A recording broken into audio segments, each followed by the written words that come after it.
আসসালামু আলাইকুম, সবাই কেমন আছেন? আশা করি সবাই ভালো আছেন। তো আজকে আপনাদের সাথে আরেকটা নতুন রেসিপি নিয়ে চলে আসলাম। তো আজকের রেসিপিটা কি তো সবাই দেখে কিন্তু বুঝতে পারছেন। আমি চলে আসছি কিন্তু ছাদে। তো ছাদে বসে থেকে কিন্তু সব কিছু কাটাকাটি করতেছি।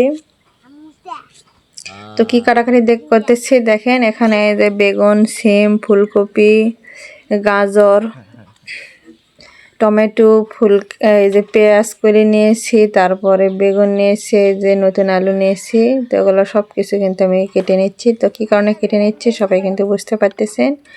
তো আজকে আমি সবজি রান্না করব, শীতের সব সবজি দিয়ে আজকে কিন্তু সবজি রান্না করব। তো এই জন্য কিন্তু আমি চলে আসছি ছাদে। তো সেগুলো আমি কাটাকাটি করতেছি,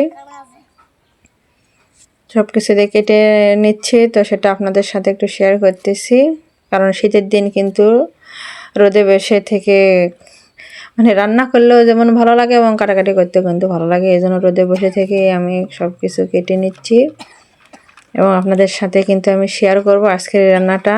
তো সবাই সুন্দর কমেন্টে কিন্তু জানাবেন আজকের এই রান্নাটা আমার কেমন হয়েছে। পুরো রান্নাটা কিন্তু আমি ভয়েস দেব না, আমি প্রথমে ভয়েস দিলাম তো বলার জন্য। তো জানি না আমার রান্নাটা সবার কাছে কেমন লাগবে, তো সবাই সুন্দর কমেন্টে কিন্তু জানাবেন। আশা করি সবার কাছে ভালোই লাগবে। তো দেখুন আমি কিভাবে রান্না করি। তো রান্না করতেছি আর গল্প করতেছি, সবার সঙ্গে একটু মজা করতেছি নূর মোহাম্মদের সঙ্গে। তো এখানে দেখেন আমি মুরগির মাংস দিয়ে কিন্তু আজকে আমি রান্না করব, সেটা আপনাদের বলিনি, এর আগে করছিলাম। তো গরুর তেল দিয়ে করছিলাম, তো সেগুলো দিয়ে না, কারণ শীতের দিন আমি বলছি না আজকে আমি মুরগির মাংস দিয়ে করবো, দেখি কেমন হয়। তো মুরগির মাংসগুলো আমি ছোটো ছোটো করে কিন্তু কেটে নিয়েছি। আর এখানে এই যে এগুলো সব কিছু পরিষ্কার করে নিয়েছি, টমেটো এখানে কেটে রাখছি। তো সব কিছু আমি আজ বাকি এখানে যেগুলো ছিল, তো একটু সবজি যেহেতু তো একটু বেশি কিন্তু নিয়েছি, কারণ সব পাতিলে কিন্তু মানে সব একসঙ্গে ধরেনি, তো আমি রেখে দিয়েছি। আর এখানে যে মুরগির মাংস ছোটো ছোটো করে আমি কেটে নিয়েছি। তো সবজিতে এবং মুরগির মাংস দুটোতে কিন্তু আমি এই যে যা কিছু দেওয়া লাগে মশলাপাতি সব কিছু দিয়ে নিয়ে নিচ্ছি। তো এখন তো রান্না করতে কী কী লাগে এটা কিন্তু কেউ অজানা না, তারপরে বলতেছি যা কিছু লাগে। আদা রসুন বাটা, এই যে লবণ, হলুদ, গুঁড়ামরিচ, কাঁচামরিচ দিয়েছি, মশলা দিয়েছি, সব কিছু আমি দিয়ে নিচ্ছি। তো দেওয়ার পরে আমি কিন্তু এটা মেখিয়ে ধনিয়া গুঁড়াও একটু দিয়ে নিচ্ছি, সেটা আমাদেরকে বলে দিলাম। তো মুরগির মাংস দিয়ে নিলাম এবং এখানেও দিয়ে নিচ্ছি। তো তখন আমি রান্নাটা করব। তো আশা করি সবাই সুন্দর কমেন্টে জানাবেন আজকের এই রান্নাটা কেমন হয়েছে। আর সবাই কিন্তু কি বলবো, প্রত্যেক দিন মানে সবারই মানে আমার যেরকম চ্যানেল নিয়ে একটা স্বপ্ন, সবারই কিন্তু চ্যানেল নিয়ে একটা না একটা স্বপ্ন থাকে, যে কারণ একটা একটা করে আমরা সাবস্ক্রাইব করছি এবং অনেক কষ্ট করে কিন্তু এ পর্যন্ত কিন্তু আমরা কখনো আমি কল্পনা করতে পারিনি যে 1 বছরের ভিতর আমি কিন্তু এই মানে আমার চ্যানেলটা মনিটাইজেশন করতে পারবো। আমি ভাবছিলাম প্রথমে যে না আমার হয়তো 1000 সাবস্ক্রাইব করতে হয়তো 2-3 বছর লেগে যেতে পারে। তো একটা চ্যানেল খুলে রাখি, তো ইনশাল্লাহ আল্লাহ ভরসা এবং সবার ভালোবাসা এবং দোয়ায় আমি কিন্তু 3 মাসের ভিতরে 1000 পার হয়ে গেছে। আমার 1300 হয়েছিল, আর বছর না হতে আমার 7 মাসের ভিতর কিন্তু আমার ওয়াচ টাইমও পূরণ হয়ে গেছে। সবাই অনেক অনেক সাপোর্ট করছেন, এজন্য সবাইকে অনেক অনেক ভালোবাসা।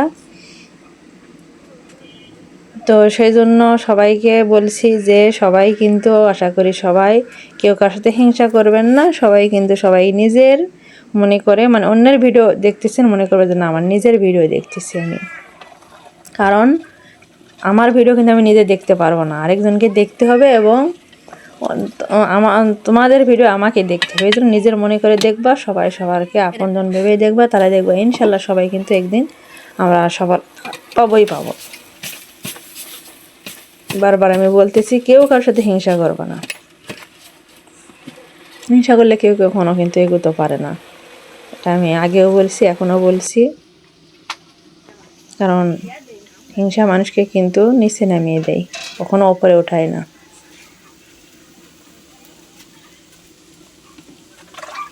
ওই যে মাটির চুলায় রান্না করতেছি, কি বলবো, হুদাই পেশাল পাততে কিন্তু ভালো লাগে না। তারপর কিছু কথা বললাম, তো কেউ কিছু মনে করবেন না যে এরকম কথা বলতেছে, সবার ভালোর জন্যই বললাম। সবাই অনেক কষ্ট করে কিন্তু আমরা এত দূর আসছি, তো কষ্ট যেন বিফলে না যায় এজন্য কিন্তু সবাই একটু সবার সাথে থাকবো, মানে নিজের মনে করেই অন্যের ভিডিওটা দেখবো। তোমার এই যে গল্প করতে করতে কিন্তু দেখেন আমার কিন্তু রান্নাটা প্রায় শেষের দিকে। তো এখন কিন্তু এই যে আমি সবজি রান্না কিন্তু আমার হয়ে গেছে, তো বাগার দিয়ে নেব, তাহলেই কিন্তু হয়ে যাবে। তো সবাই দেখতে থাকুন আমার রান্নাটা কেমন হয়েছে। অনেক কথা বললাম, আর বলবো না। তো সবাই দেখুন আমার রান্নাটা, দেখুন কেমন হয়েছে।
মাটির চুলায় রান্না করলে কিন্তু ধুমা হয়, এই জন্য একটু দেখা যায় না ক্লিয়ার। ক্লিয়ার দেখা যাচ্ছে না, এই দেখেন ধুমা হচ্ছে, দেখা যায় না।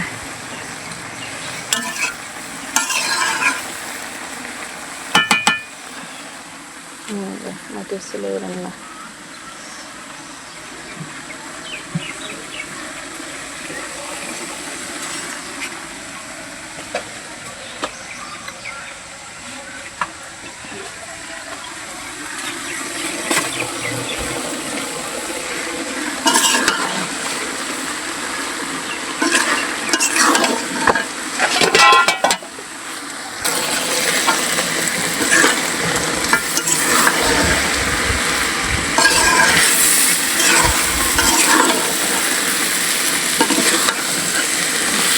গরুর তেল দিয়ে করলে একটু ভালো হয়, তো গরুর তেল দিয়ে করবো না, কারণ শীতের দিন, এই জন্য আজকে মুরগির মাংস দিয়ে রান্না করতেছি।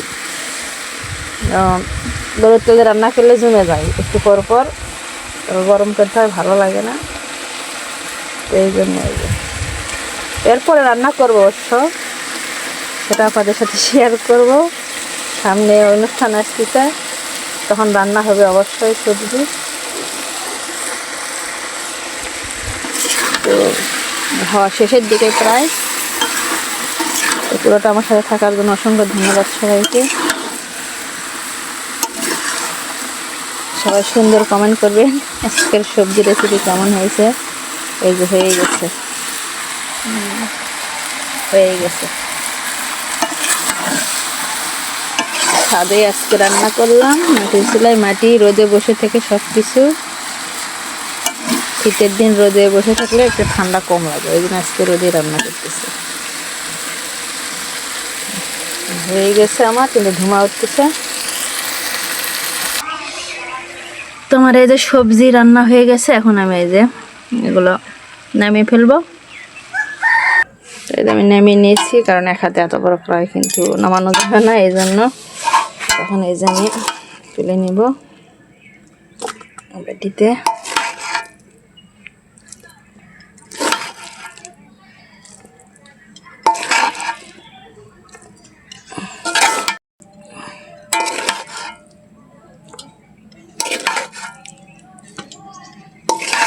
তো পুরোটা তুলতে অনেক সময় লেগে যাবে। তো আজকের ভিডিওটা সবার কাছে কেমন লেগেছে সবাই একটু সুন্দর কমেন্টে জানাবেন।